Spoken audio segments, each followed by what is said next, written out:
to invite class 7 girls for their song.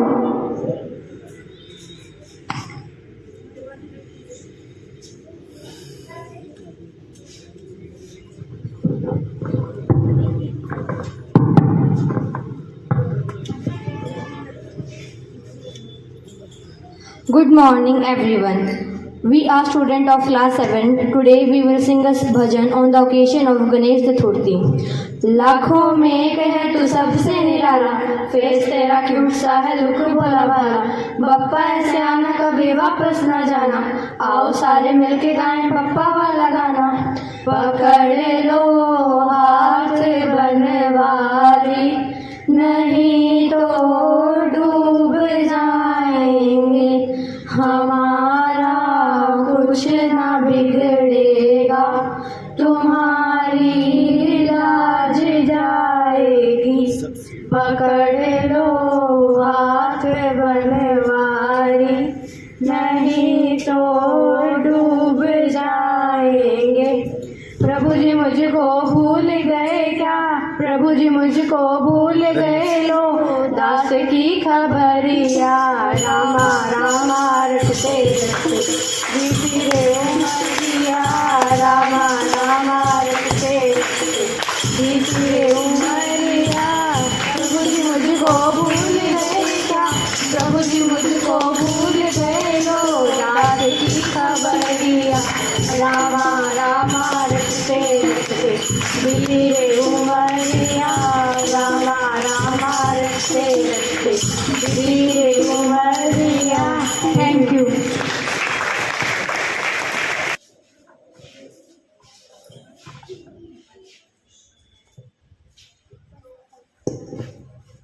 सुप्रभात। हमारी तरफ से आप सभी को गणेश चतुर्थी की हार्दिक शुभकामनाएं। सुख करता दुख हरता वार्ता विघ्नाची, नुर्वी पूर्वी प्रेम कृपा जयाची, सर्वांगी सुंदर उटी सिंदुराची, कंठी झलके माल मुग्धा फलाची, जय देव जय देव जय देव जय देव, जय मंगल मूर्ति श्री मंगल मूर्ति, दर्शन मात्रे मन कामना पूर्ति, जय देव जय देव जय देव जय देव, जय मंगल मूर्ति श्री मंगल मूर्ति, दर्शन मात्रे मन कामना पूर्ति, जय देव जय देव। धन्यवाद। Morning all of you. Happy Ganesh Chaturthi. Happy Ganesh Chaturthi. बेटा दोनों तरफ से रिप्लाई आती है ना तभी अच्छा काम होता है। आज तो फुल जोश के साथ होना चाहिए आपको। आज कौन सा स्पेशल दिन है? गुड, गणेश चतुर्थी। कोई बच्चा जानता है गणेश चतुर्थी क्या है? गणेश जी का जन्मदिन। तो आपने पहले भी सुना है कि हम गणेश चतुर्थी मनाते हैं, गणेश जी की पूजा करते हैं, महिमा गाते हैं। पर इससे संबंधित एक बहुत सुंदर कहानी है, वो मैं आपको सुनाना चाहूँगी। एक बार क्या होता है, भगवान शंकर तपस्या के लिए पहाड़ों में चले जाते हैं। कई सालों तक नहीं आते हैं। पार्वती जी घर में अपने बच्चे को बोलती है कि बेटा आप दरवाजे पर खड़े रहना, अंदर किसी को नहीं आने देना, और मैं स्नान कर रही हूँ। अब बच्चा था, मम्मी जैसा बोलती है वो करते हुए पालन, तो आप भी करते हो ना? मम्मी बोलती है वैसा करते हो ना? तो गणेश जी ने भी वैसा ही किया। तो अचानक भगवान शंकर आ जाते हैं। तो बच्चा है वो भगवान शंकर कई सालों से आते हैं, पहचानता नहीं है कि पापा है। तो उनको मना करता है कि मम्मी ने मना किया है, घर के अंदर नहीं जाना है। तो शंकर जी इतना गुस्सा हो जाते हैं और बच्चे की क्या काट देते हैं? गर्दन। अब देखो भगवान शंकर है 10 साल की तपस्या पहाड़ों से कर कर आए हैं, उनको भी एक छोटी सी बात पर गुस्सा आ जाता है। ऐसा नहीं होना चाहिए ना। अब बच्चे की क्या गलती थी? बच्चा तो अपना कर्तव्य पालन कर रहा था। इतने में पार्वती स्नान करके आ जाती है, तो शंकर जी को पता चलता है। पार्वती जी बोलती, ये क्या किया आपने?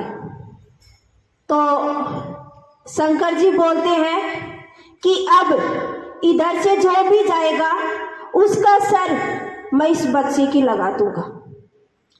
तो उधर से कौन जाता है? हाथी। वाह, आपको तो बड़ा नॉलेज है। अब हाथी आता है तो शंकर जी क्या करते हैं? हाथी का जो सर है वो बच्चे के लगा देते हैं। अब कभी अपन ने सोचा है क्या कि भगवान शंकर ने उस बच्चे का ही सर क्यों नहीं लगा, हाथी का क्यों लगा? इसके पीछे बेटा ये कारण है, जब भगवान हमारे बीच में किसी भी रूप में आ सकते हैं, तो भगवान हमारे बीच में आते हैं कब? जब हमारे अंदर अहंकार पैदा हो जाता है। तो भगवान हमारा जो अहंकार रूपी सर है उसको काट देते हैं। तो शंकर जी ने भी ऐसा ही किया, उस बच्चे के अहंकार रूपी सर को तो काट दिया और विशाल बुद्धिशील सर को लगा दिया। अब गणेश जी को तो सबने देखा है ना बेटा? हाँ तो कर दो। कैसा दिखते हैं गणेश जी? चलो मैं बताती हूं। गणेश जी का सर बहुत बड़ा है। गणेश जी के हर अंग से हमें कुछ ना कुछ सीखने को मिलता है। आप ध्यान से सुनना और गणेश जी को भी ध्यान से देखा करो। हर एक अंग से हमें कुछ ना कुछ सीखने को मिलता है। गणेश जी का सर बहुत बड़ा है, इसका मतलब विशाल बुद्धि, बुद्धि बहुत बड़ी है। फिर आंखें छोटी, आंखें छोटी का मतलब आप ध्यान से सोचना, अगर हम कोई दूर की चीज देखते हैं, दूर की कोई वस्तु देखते हैं, तो हमारी आंखें छोटी हो जाती है। होती है क्या बेटा? रिप्लाई तो दे दो। होती है ना? इसका मतलब क्या होता है कि कोई भी हम काम करते हैं, उस काम को करने से पहले हमें उस काम के बारे में अच्छी तरह से सोचना, समझना, उसके परिणाम के बारे में जानना। फिर मुंह छोटा। अब गणेश जी का मुंह छोटा, इसका मतलब कम बोलो। मुंह छोटा इसका मतलब है कम बोलो। फिर कान क्या है? बड़े हैं ना? कान बड़े हैं, इसका मतलब कान दिखने में सूप जैसे होते हैं। सूप जानते हो क्या? मम्मी घर में गेहूं साफ करती है, दाल साफ करती है, तो अपनी देसी भाषा में छाजड़ा बोलती है ना, देखा है क्या? तो उससे मम्मी जब गेहूं साफ करती है, दाल साफ करती है, तो जो कचरा है वो तो दूर हो जाता है, नीचे गिर जाता है, और जो अच्छी अच्छी गेहूं होती है, दाल होती है, वो रह जाती है। वैसे ही गणेश जी के कानों से हमें क्या शिक्षा मिलती है कि हमें जो गलत बातें हैं, गलत चीजें हैं, उनकी तरफ ध्यान ही नहीं देना है, उनकी तरफ सोचना भी नहीं है। सोचेंगे तो भी हमारे अंदर चली जाएंगी, देखेंगे तो भी चली जाएंगी, सुनेंगे तो भी चली जाएंगी। तो इससे अच्छा है कि अच्छी बातों की ओर ही ध्यान देना, उनको ही सुनना। अगर हम हर बात सुनते रहेंगे, हर बात देखते रहेंगे, बोलते रहेंगे, तो हमारे अंदर तो अनाज से एक भंडार हो जाएगा। तो इससे अच्छा है कि हमें अच्छी बातों का ही स्मरण करना चाहिए। फिर गणेश जी का पेट बड़ा होता है क्या? बाकी सभी देवी देवताओं के शरीर परफेक्ट है, एक गणेश जी का ही पेट है वो बहुत बड़ा है।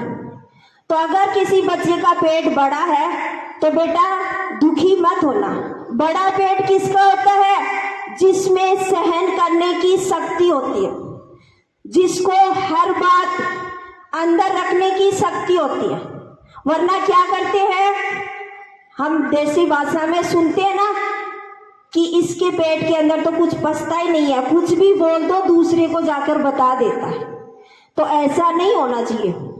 हमारे अंदर सहन शक्ति होनी चाहिए, उसको अपने पास ही रखने की कोशिश करनी चाहिए।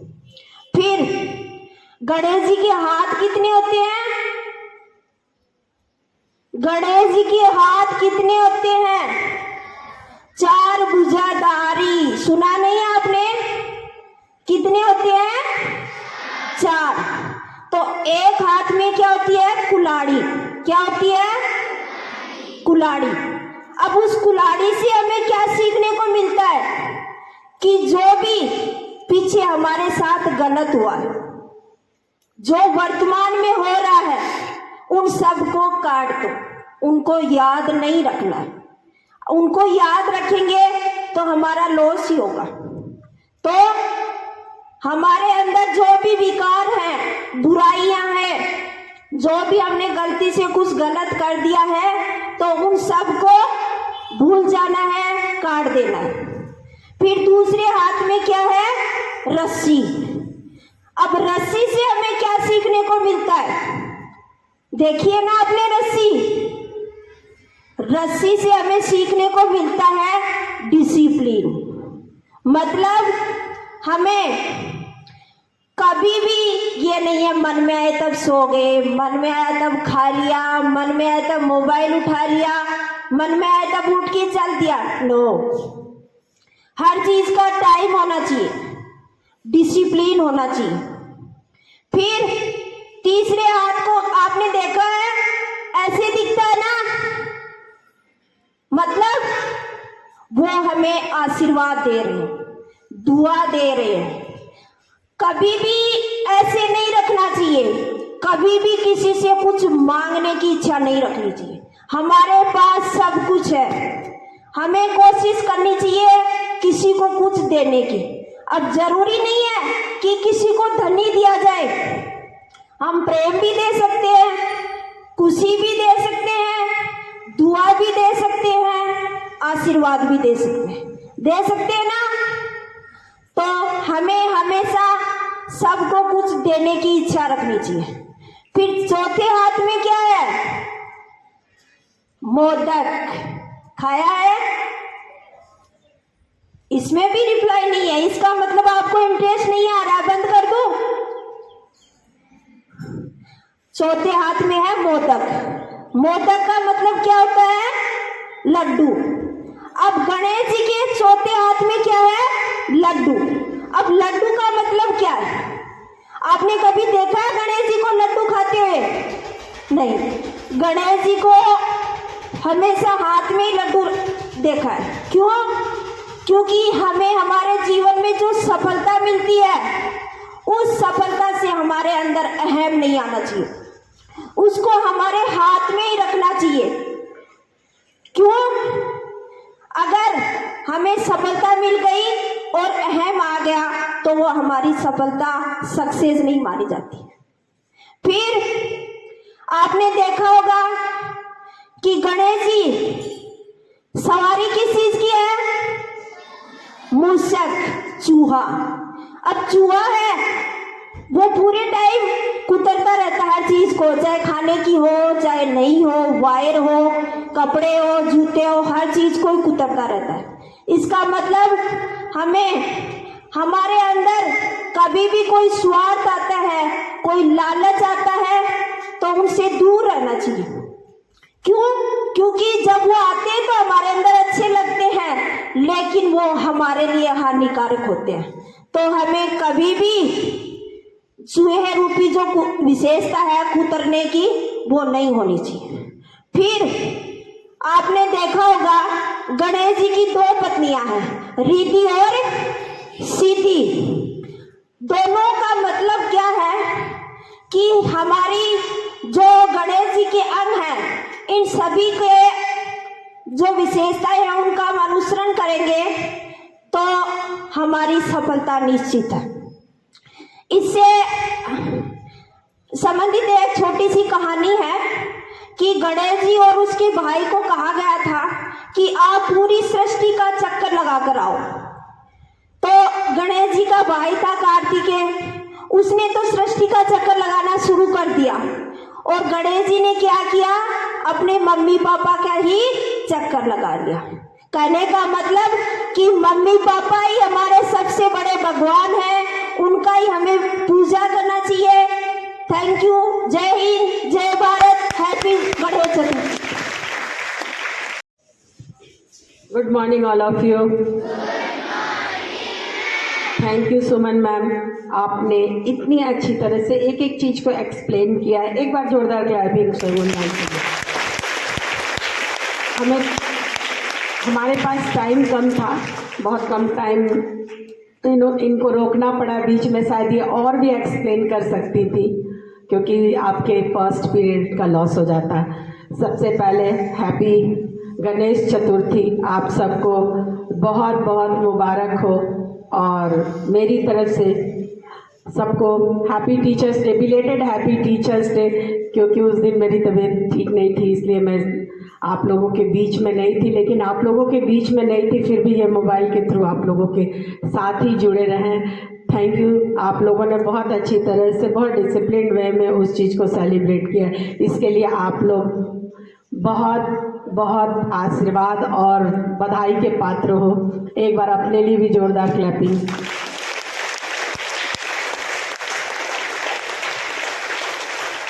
गणेश भगवान हमारी सारी विघ्न को हरेंगे और हम आगे लाइफ में बढ़ेंगे। Thank you. Have a nice day.